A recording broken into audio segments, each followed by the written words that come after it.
Next to a very different fight back here in the U.S. There's a contentious battle over how to protect the iconic blue waters of Lake Tahoe, which sits on the California-Nevada border.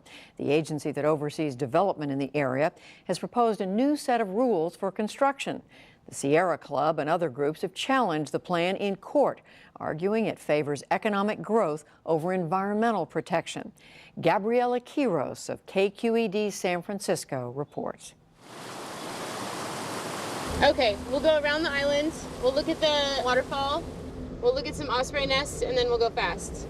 Lake Tahoe's famous waters are the clearest of any large lake in the United States.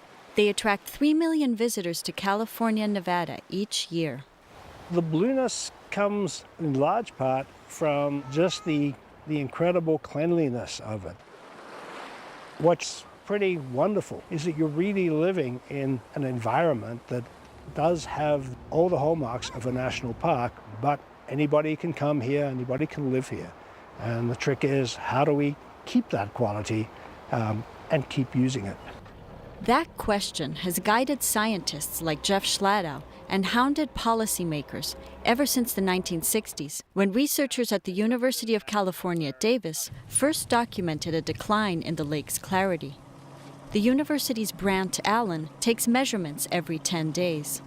When we try and translate lake clarity to the public, what they want to know is how deep into the lake can they see.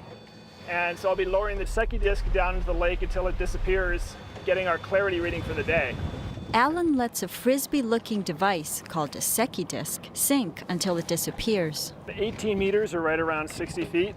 And that's pretty typical for a summertime reading, so the Secchi does vary seasonally.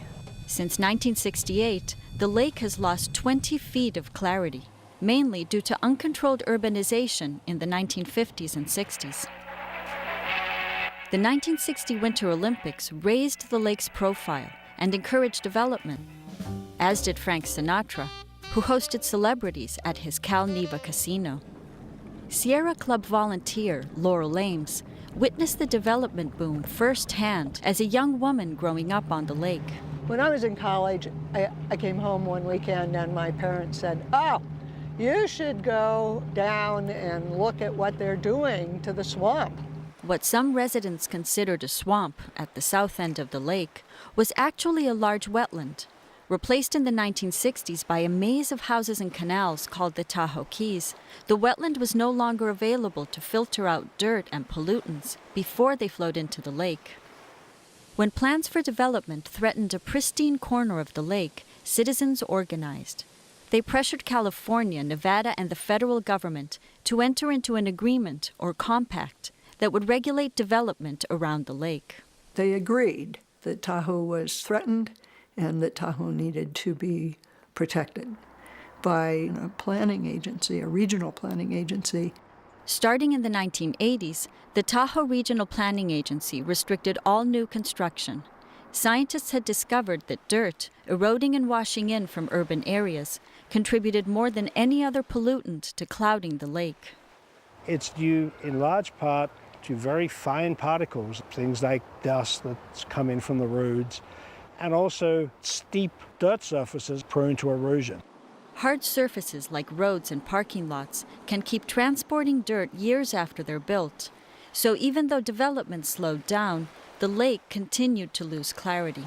The ultimate goal is to restore clarity to what it was back in the 1960s. That's a Secchi depth reading of about 97 feet. Right now we're at about 70 feet, so that's a large change. If we can cut off things like pollutant flows into the surface, then we would estimate that in something like 20 to 30 years, the lake's clarity could be restored if all the right things were done. But doing the right thing comes with a hefty price tag. $1.6 billion in federal, state, and local funds have been spent over the last 15 years on wetlands restoration and other improvements. And the Tahoe Planning Agency requires visitors and locals to follow strict and often expensive rules. Private contractors like Rob Basil make a living helping homeowners comply. Everyone needs to pave their driveway, so when it rains, it doesn't wash sediment off your compacted dirt driveway and into the creek. And then you need to capture and treat the stormwater runoff from your roof and from your driveway so that it doesn't leave your property. The new channel in his driveway is costing Brad Kohler $2,000. I personally don't mind at all doing it, and not only am I willing to do it, I think it's really important to put in these filtration systems. But even though this rule has been on the books for 20 years, only 1/3 of residential and commercial property owners have complied. The Tahoe Regional Planning Agency wants to change this, says Public Information Officer Jeff Cohen. Meeting property owners at the door with a list of, you're going to have to do this, and you're going to have to do this, and you're going to have to do this, has resulted in very little progress in environmental restoration on the private sector. So we're trying something new. In the first comprehensive overhaul of its rules in the last 25 years, the agency has loosened some of its building restrictions, hoping to entice property owners to put in filtration systems. The planning agency holds up the Edgewood Tahoe Golf Course in State Line, Nevada, as an example of what it would like to achieve. Most of the new hotel project will be located on the 9th fairway. In exchange for permission to build a 200-room hotel on one of their fairways, the golf course owners agreed to remove a parking lot and 2 buildings that had been built on wetlands. Edgewood Executive Vice President Patrick Ramey explains. So the investment in the hotel allows us to invest back into the land and do better for the lake and have the financial flexibility to add more wetlands and stormwater controls.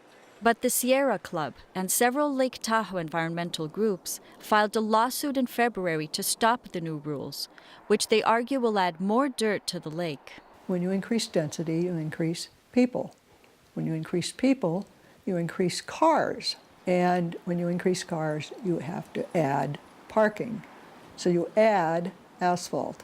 There isn't going to be an explosion of growth in Lake Tahoe from this plan.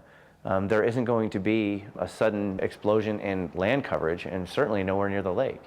Preserving lake clarity is the lifeblood of any business that's here at Lake Tahoe. It's about the lake. That's the reason why people come here. The battle will play out in court over the next year.